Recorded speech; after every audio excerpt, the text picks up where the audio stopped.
Vos me dijiste hace un tiempo, bueno, lo dijiste varias veces creo públicamente, pero últimamente no te lo escuché, quería ver si cambiaste de opinión sobre eso, que se refiere a tu relación con las fuentes. Vos decías siempre que vos no hablás en forma directa con fuentes fuera del micrófono. Sí, yo lo sigo manteniendo. Yo no hablo con fuentes gubernativas. Con funcionarios de gobierno yo no hablo fuera del micrófono. Con otras fuentes no gubernamentales sí hablo. No hace off. No hago off con los... Ahí mis productores lo hacen y yo siempre cuento el porqué de esto, que es algo que he tomado y es absolutamente opinable. Así que yo, viene bien tu pregunta porque de ninguna manera descalifico a los colegas que hacen off, al contrario. Conmigo trabaja un equipo que hace off. Yo tuve la fortuna en la beca que hice en los Estados Unidos de tener un día muy intenso de trabajo con Bob Woodward, ¿no es cierto?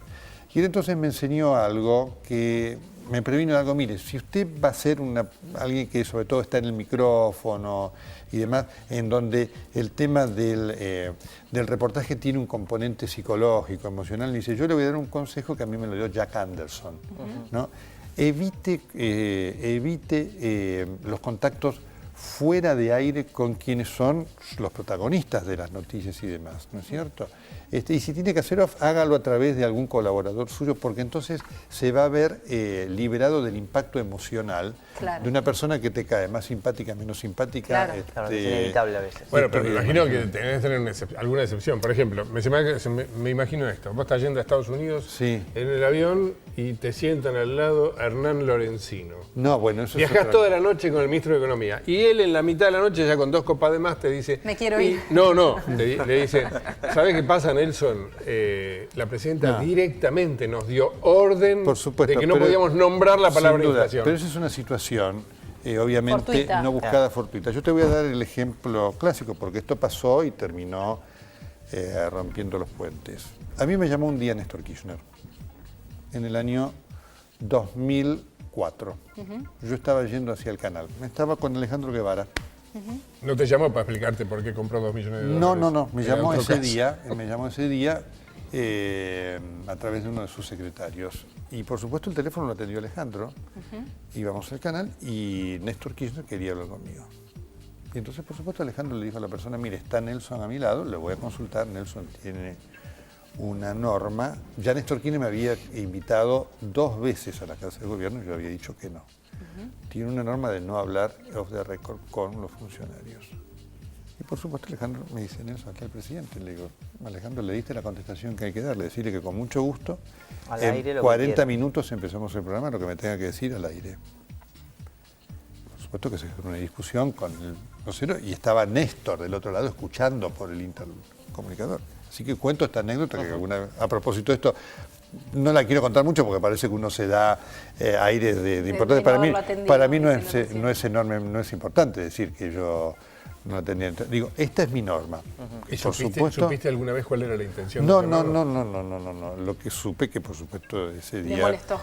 Ese día terminó la poca o mucha simpatía que él pudo haber tenido conmigo y por eso Néstor Kirchner hizo todo. Para que nos echaran de Radio del Plata. ¿No es cierto? Nelson, cuando se habla de, saliendo ya del periodismo, me parece que lo mismo se da en la vida diaria, del blanco y negro. O sos de acá o sos de allá. ¿Cómo puede ser que del mismo tema sea blanco o negro? Que no hay nadie... En el medio. Bueno, este es el país que nosotros hemos generado, este es el país del kirchnerismo y a mí me preocupa mucho, porque un país así es un país... de mucha intolerancia. El kirchnerismo nos ha llevado a la década del 50. El kirchnerismo es profundamente peronista en cuanto a la metodología de uso del poder, pero peronista de la década del 50, ¿no es cierto? Con la utilización del Estado para quedarse con todo el poder y de esta posición de divisoria de aguas en donde o estás conmigo o estás contra mí. Y obviamente con esto vamos a tener que trabajar fuertemente para rehacerlo porque, el día que el kirchnerismo no esté más en el poder, lo que nosotros debemos es respetar el kirchnerismo, obviamente. Así que eso es una exigencia fundamental. ¿no es cierto?, para la construcción de un país democrático. Yo siempre se lo digo a la oposición, que tiene una deuda enorme con la sociedad, ¿no?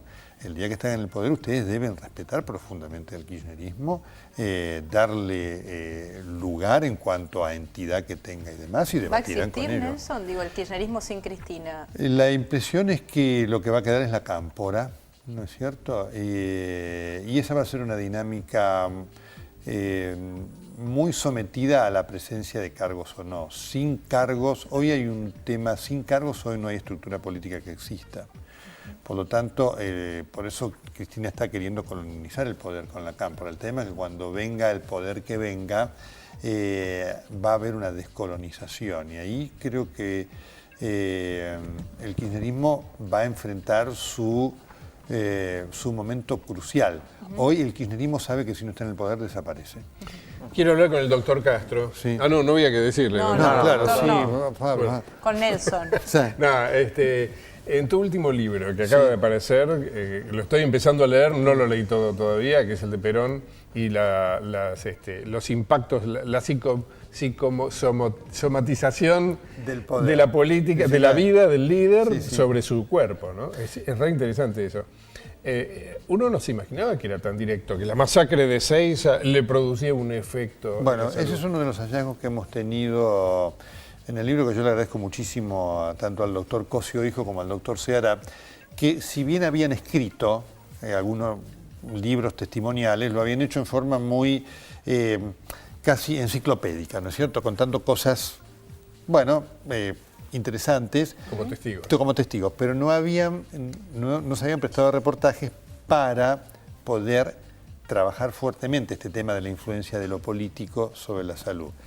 Y para mí fue una sorpresa, porque efectivamente era un tema que ellos habían tenido en cuenta, y tal vez obviamente no se les dio por escribirlo, no lo pensaron en su momento, porque cuando vamos a la entrevista, que fue larguísima, duró como 3 horas, allí Cosio y Seara, que habían sido muy observadores del contexto político que se estaba viviendo, no solamente eran médicos que lo tenían a Perón, sino que eran cronistas, Claro. Sí. ¿no? Era un contexto Escribían todo. muy intenso. conscientes del protagonismo histórico que tenían. Entonces Cosio ahí me dice, miren Nelson, nosotros hicimos casi como un trabajo y vimos que cada vez que Perón tenía que enfrentar una situación de estrés en el poder o de disgusto, su electrocardiograma empeoraba.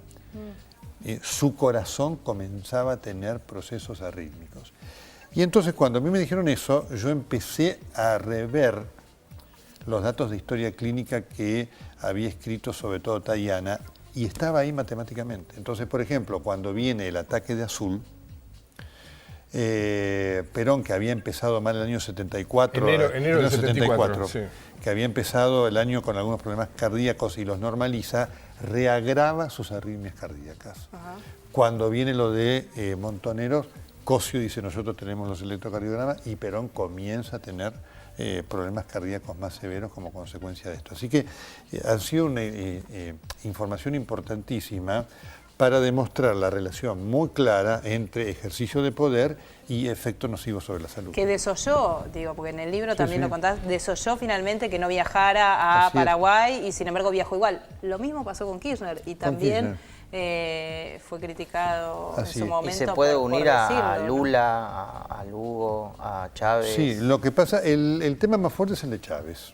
El tema más fuerte, más parecido es el de Chávez, porque Chávez también, desesperado por su enfermedad de poder, comete un error garrafal, que es ir a atenderse a Cuba. La medicina de Cuba no es medicina de liderazgo en oncología, Tenía que ir a prácticamente Brasil. en nada. Lo es, ¿no es cierto? Esto lo digo con todo respeto, hay muy buenos profesionales en Cuba. Debió haber ido a Brasil o a los Estados Unidos, y en pos de privilegiar el secretismo, Chávez comete un error garrafal. El pronóstico era malo igualmente, pero pudo haber tenido una sobrevida de 4 o 5 años en vez de la sobrevida de 2 años de muy mala calidad que tuvo, ¿no es cierto? Y con Kirchner pasó exactamente lo mismo, ¿no es cierto? Yo cuando... ¿Cuál sería el ideal del manejo de la información de salud de un presidente? El que hizo Lula. Lula, a pesar que era expresidente, fue ideal. Lula le dijo a los médicos, ¿te acordás, Núñez, que nosotros hablamos Sí, en claro. la radio con el médico de Sí. Lula? Dijo, tiene un cáncer de laringe que mide tanto, le hicimos esto, le vamos a hacer lo otro, va a pasar esto y demás. Y efectivamente la información era cierta, porque la evolución de Lula hasta aquí ha sido compatible con lo que se ha informado. El secreto no ayuda absolutamente para nada. ¿Y por qué se hace? Porque efectivamente hay dos cosas. Obviamente cuando vos tenés una enfermedad maligna que afecta tu expectativa de vida, tu poder político automáticamente decae. Claro. Esta es una realidad. Digamos, ahora está la creencia que ocultándolo el poder político se va a mantener. Y la verdad es que no, porque el rumor primero es enormemente dañino y después la evolución de la enfermedad es la que es. Néstor Kirchner cometió un error garrafal. Mira, a mí me tocó predecir la muerte de Néstor Kirchner, cosa que me generó todo ustedes recuerdan, todo un segmento ahí en 678 que se tituló El papelón de Nelson Castro, ¿no? En donde yo aparecía diciendo que Kirchner, su perspectiva de vida era poca y Kirchner salía diciendo estoy perfecto. Y yo lamento que Néstor Kirchner no haya hecho caso de estas advertencias porque a lo mejor pudo hoy estar vivo, de haber tenido una aceptación de su realidad muy fuerte. Cuando Néstor Kirchner tuvo el primer episodio, el de la carótida, una de las cosas que la gente no sabe, que yo por supuesto averigüé con toda responsabilidad, es que ya en ese momento Néstor Kirchner en su tomografía tenía muestras de haber sufrido un infarto de cerebro en una zona muda del cerebro un tiempo atrás, lo cual demostraba que era una persona con lo que se llama una enfermedad plurivascular. ¿Eso cómo se supo? Por una tomografía. Cuando Néstor Kirchner ingresa con la suboclusión carotidia, uno de los estudios de rutina que se hace es una tomografía computada, ¿no es cierto? Y yo conozco el resultado de la tomografía. Y ahí se vio que junto con la suboclusión carotidia tenía ya un infarto en el hemisferio derecho, lo cual indicaba que había tenido ya una lesión anterior que no le había dado clínica. Lo cual transformaba a Néstor Kirchner en lo que se llama un paciente con una enfermedad plurivascular. Cuando tuvo el episodio de la coronaria, ustedes se acuerdan, la carótida fue en febrero, la coronaria fue en septiembre, en total habrían 3 episodios. Y las estadísticas dicen simplemente que un enfermo que tiene una enfermedad plurivascular y en el término de 6-7 meses padece 2 o 3 episodios, tiene entre un 37 a un 40% de riesgo de morir. Esto se sabe, es decir, de haber habido por parte de Néstor Kirchner una aceptación de esta realidad, probablemente pudo haber tenido una conducta distinta que hubiera llevado a una evolución distinta absolutamente. Bueno, pero vos después de haber tenido razón en esa previsión, seguramente te quedaste tranquilo cuando 678 te pidió disculpas. No, nunca lo hizo, pero tampoco me preocupó, ¿no? ni tampoco la... Dijo, no, nos equivocamos nosotros. Pablo es un poco irónico a veces. Sí, no, tampoco. Para mí, de todas maneras, la disculpa de 678 no hubiera significado, ni me agrega ni me quita nada. Así que lo marco como hecho de lo que son las cosas de realidad, de lo que se vive con el poder. El poder y la enfermedad es un tema tremendo, apasionante, de enorme importancia, porque finalmente la historia cambia como consecuencia. Para redondear el capítulo salud y poder, tema tiroides. Bueno, ¿Cuál es el resumen de lo que pasó, de ese verano tan confuso del anuncio fallido de cáncer presidencial? Bueno, ahí hubo un error diagnóstico importante. Hubo una utilización política del tema del cáncer de la presidenta, cuando la presidenta dijo voy a ser la presidenta honoraria de los presidentes latinoamericanos que tenemos cáncer, es decir, hubo un intento de utilizar la épica, ¿no es cierto?, de una persona enferma haciendo frente a la adversidad y demás. Afortunadamente la presidenta no tuvo un cáncer. Ya había habido una duda sobre que lo tuviera antes de la operación, pero hubo una decisión de no hacerlo explícito y por eso me tocó decirlo a mí y enfrentar las mismas cosas que debemos enfrentar cuando contradecimos la verdad médica. La verdad que fue un episodio bien típico del kirchnerismo, bien típico, porque así como antes hubo una idea de querer mostrar que Néstor Kirchner no tenía nada, ahí había toda una cosa que demostrar que la presidenta había tenido un cáncer y después casi no lo hubiera tenido como si hubiera sido un milagro. Pero el falso positivo existe. El falso positivo sí, pero acá existieron 2. Existieron 2 falsos positivos, lo cual marca un error muy severo, y precisamente porque se conoce cuál fue el tema. La patología tiroidea es muy específica y se sabe que el falso positivo es una posibilidad alta. Por lo tanto, hay súper especialistas en patología tiroidea. Bueno, a ninguno se lo consultó.